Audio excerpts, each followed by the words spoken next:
رفيس تونسي او رفيس الطمينة او رفيس الغرس، كل واحد كيف يسميه.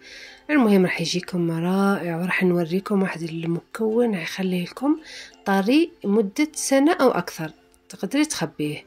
المهم نحتاجه في هذه الكيفية كيلو تاع، على حسب الافراد العائلة، كيلو تاع تشيشة، تكون تشيشة اللي ما تخدمي بها الطمينة، ما غليظة ما هي رقيقة.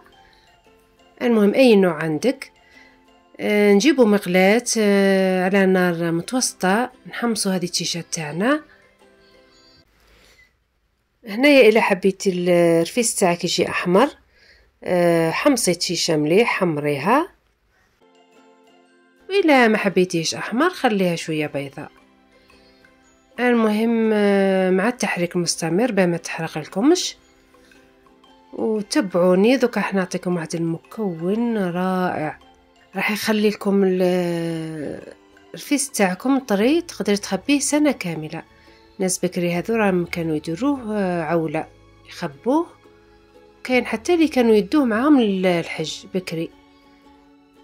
المهم نكمل تحماص تاع التيشة والغرس. هنا ننصحكم انكم تجيبوا الغرس الطري، يكون الجودة تاعو مليحة. مهم العظام انا هنا ما نحيتهمش، فورت شويه الغرس تاعي.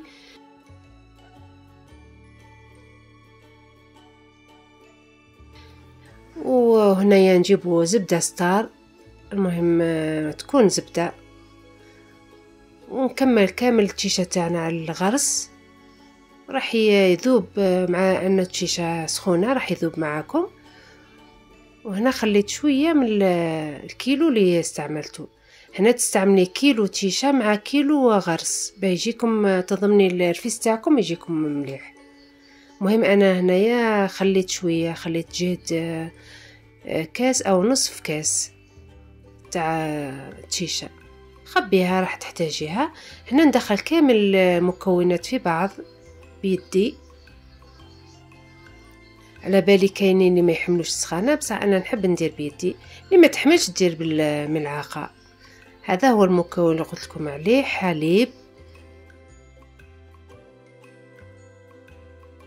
راح اخلي لكم الرفيس تاعكم طري وما يبقى كما خدمتيه اول مره، تخبيه كما قلت لك او تاكليه. المهم راح يبقى لكم طري، يبقى لكم طري ويجيكم بنين. مهم داخلي كامل الحليب، انا ما احتاج هنا بزاف، هنا درت نصف كاس فقط. ندخل بيدي مليح حتى نضمن انه التمر دخل مع التيشه.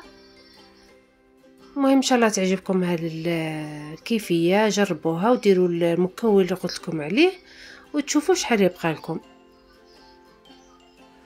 هذو هنايا ناس بكري كانوا يدوه معاهم حتى الحج، يدوه عوله لانه يمدهم بالطاقه، لانه صحي.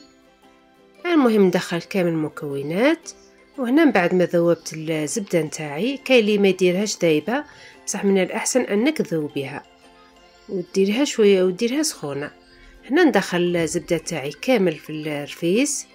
كاين هنا اللي يديروا العكري الحمار كما احنا نقولوا له، انا هنا ما استعملتش الحمار، هو ثاني مدلو لون مليح. ندخل كامل وشوفوا هنا العظام كيفاش يخرجوا بكل سهوله بلا ما تتعبوا رواحكم وتبداو تنحوا فيه في البدايه. راح يخرج كامل عظام ينفصل على الرفيس تاعكم. شوفوا نحيتو كامل،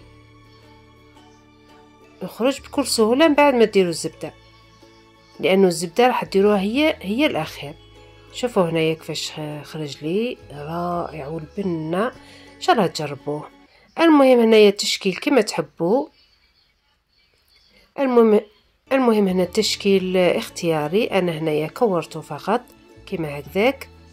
تحبوا تطبعوه، تحبوا تشكلوه بالموس كما تحبوا، المهم هذا يرجع لكم. المهم حيجيكم رائع ان شاء الله. الى عجبتكم الكيفيه ما تنسوش تخلوا لي تعليق، واللي ما دارش معايا الاشتراك يشترك معايا ويفعل زر الجرس باه كل ما نجيب لكم فيديو يوصلكم. الى اللقاء، الى الوصفه القادمه، بصحتكم.